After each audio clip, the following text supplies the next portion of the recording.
உடல்நலக்குறைவு காரணமாக சென்னையில் மருத்துவமனையில் அனுமதிக்கப்பட்டிருந்த அதிமுக எம்எல்ஏ செந்தூர் பாண்டியன் இன்று அதிகாலை காலமானார்.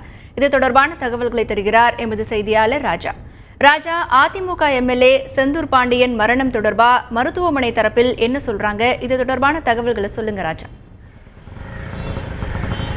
முன்னாள் அமைச்சரும் கடையநல்லூர் சட்டமன்ற தொகுதி அஇஅதிமுக உறுப்பினருமான செந்தூர் பாண்டியன் இன்று காலை 6:50 மணியில் சென்னையில் உள்ள ஒரு தனியார் மருத்துவமனையில் உடல்நலக்குறைவு காரணமாக மரணமடைந்தார். அவருக்கு வயது 64.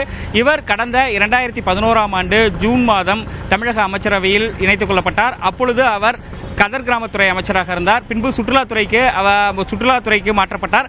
அதன் பிறகு கடைசியாக அவர் இந்து சமய அறநிலையத்துறை அமைச்சராக இருந்தார். ஆனால் கடந்த ஜனவரி மாதம் அவருக்கு திடீரென உடல்நல கோளாறு காரணமாக மருத்துவமனையில் அனுமதிக்கப்பட்டு நீண்ட நாட்கள் மருத்துவமனையில் இருக்கக்கூடிய ஒரு சூழல் ஏற்பட்டது.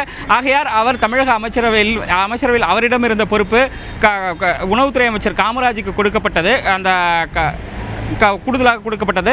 இவர் இலாக்கா இல்லாத அமைச்சராக கடந்த 6 மாத காலமாக பதவி வகித்து வந்தார். இந்நிலையில் கடந்த மாதம் அஇஅதிமுக பொதுச்செயலாளர் முதலமைச்சர் செல்வி ஜெயலலிதா மீண்டும் தமிழக முதலமைச்சராக ஆன பிறகு இவர் அமைச்சரவையிலிருந்து அந்த அமைச்சரவை மாற்றத்தின் போது விடுவிக்கப்பட்டார். தொடர்ந்து மருத்துவமனையிலேயே இருந்து வந்தார். அவருக்கு மூச்சு திணறல் இருந்ததாக காணப்படுகிறது. அதேபோல் கூறப்படுகிறது நெஞ்சுவலி இருந்ததாகவும் கூறப்படுகிறது. செயற்கை சுவாசம் அளிக்கப்பட்டதாக தெரிகிறது கடந்த ஒரு வார காலமாக. இந்நிலையில் இன்று காலை 6:50 மணியில் சென்னையில் உள்ள தனியார் மருத்துவமனையில் அவர் மரணமடைந்தார். தற்போது அவரது உடல் அவரது சொந்த ஊர் செங்கோட்டைக்கு எடுத்துச் செல்லப்பட்டிருக்கிறது.